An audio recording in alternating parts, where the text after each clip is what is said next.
Mamma mia, here I go again.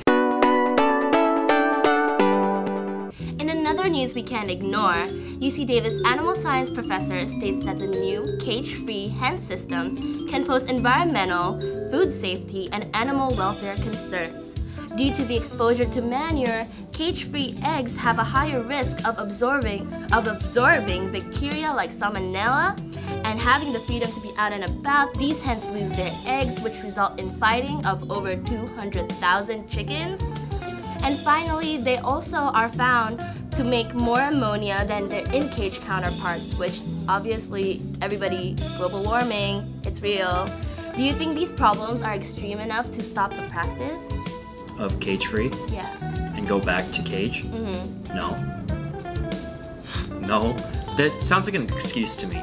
Like, it sounds like there are just as many problems, if not more, that they are not disclosing with cage systems, right? Not only that, but it's like completely inhumane if you've ever seen it. Like, it's just kind of disgusting. So honestly, in my opinion, they should be trying to like solve these issues as they come about and not just looking at for an excuse to go back to a cage system. And then are there a lot of cases of like salmonella and stuff because of this, like ever since they started doing the free cage thing? Apparently, no. But the thing about the poo, I totally get it, because when they're in cage, they do have a system where water just flows down every few minutes just to make sure all the poo is kind of whisked out, and every time an egg is dropped, Sounds sanitary. They get picked up, so it's a little bit more healthy in the sense that they're not really that exposed to poop. But otherwise, there's a lot of sicknesses when it comes to just hens not moving around and just sitting about. And I guess with the fighting, if there's no space to fight, they'll probably just like cluck at each other left and right?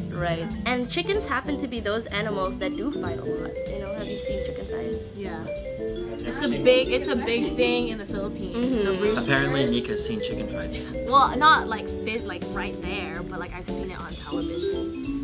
Sometimes it's like they're gambling. They have like UFC chicken fights? Basically. Well, I mean, like, just to be like clear, I think most like farm animal agriculture systems are like pretty unfair to the animal and are often like absolutely disgusting. So we should be doing like everything that we can as a society to like move away from these like terrible inhumane practices like cage systems and try to find a way to make it like more ethical, more morally upstanding, right? But at the same time, we have to keep in mind of the health. Exactly. For the chickens and for us. And for us, yeah. Students are highly encouraged to use Tipsy Taxi and Safe Ride after a recent report of an unidentified male posing as an Uber driver. The incident occurred on Sunday, October 2nd between 1 to 1:10 a.m. 3 female students were picked up in Parkway Circle, aka Frat Circle, in a 4-door dark-colored car.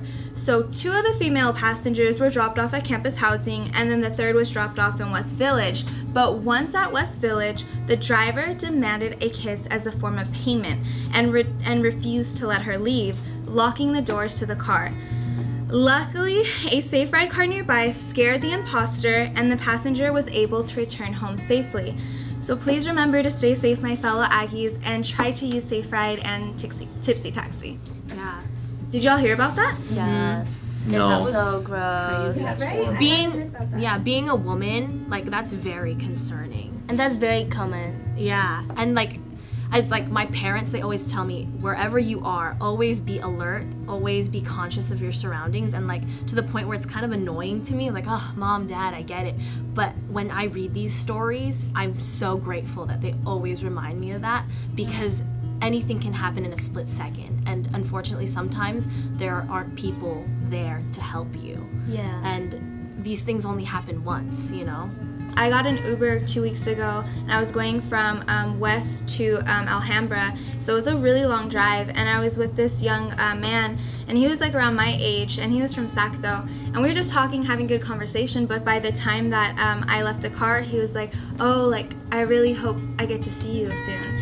And then like he shook my hand, but then he like lingered, and I thought I was being paranoid, so I was just like, nah. And then like I walk out, and he like rolls down his window, and like as I'm walking, he's like, see you later. And then I'm just like, this is so uncomfortable. Yeah. Like even just that is uncomfortable. Like to think that someone can like do that. Yeah. Exactly. That's like No, and I've heard too many stories, both girls and guys, of getting into an Uber and not really checking whether that's their driver or not, which is exactly the case here. Like, these girls just saw a car pull up and they're like, "Are you Uber?" And they're like, "Yeah, I'm Uber," and then you just kind of go on.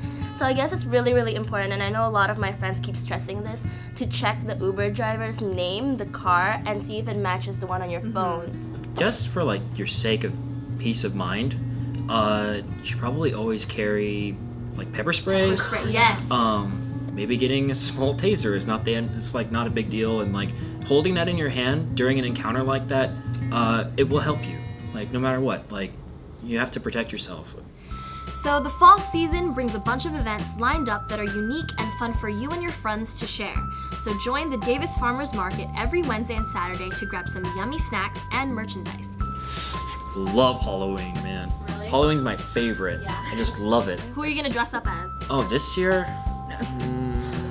I might pull out my old skeleton costume, which is just like, it's just simple, it's nice, I could wear it to school, it's not like heavy or anything, it's simple and it's like classic, you know, it's like just, I'm a skeleton. Classic skeleton. Yeah, classic, you know. But yeah, Halloween's my favorite, also because my birthday's on the 25th, so like, I always get Halloween right after my birthday, and then... Wait, so are you a Libra? No, I'm a Scorpio. Oh, that makes sense. I'm a Scorpio too. Oh, what's up, dude? Boom.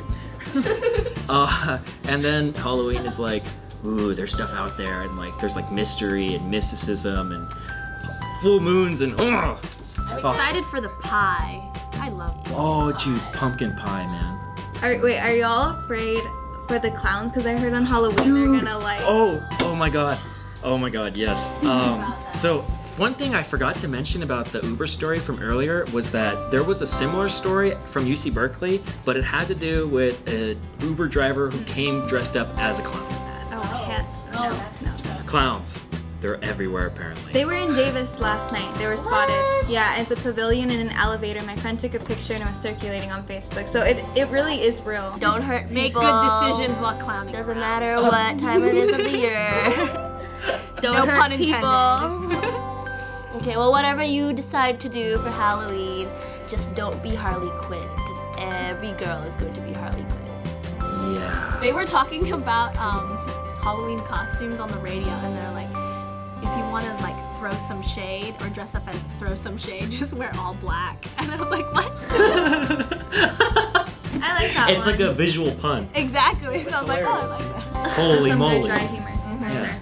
Davis native Tom Brewmester has been making a theater production of a thing he calls War Cycle. It's a 6-part series, and he's 3 parts in, and this part that's like just coming out now, I believe is called Gospel According to the First Squad, or According to First Squad. I watched that. You've seen It it? was really good.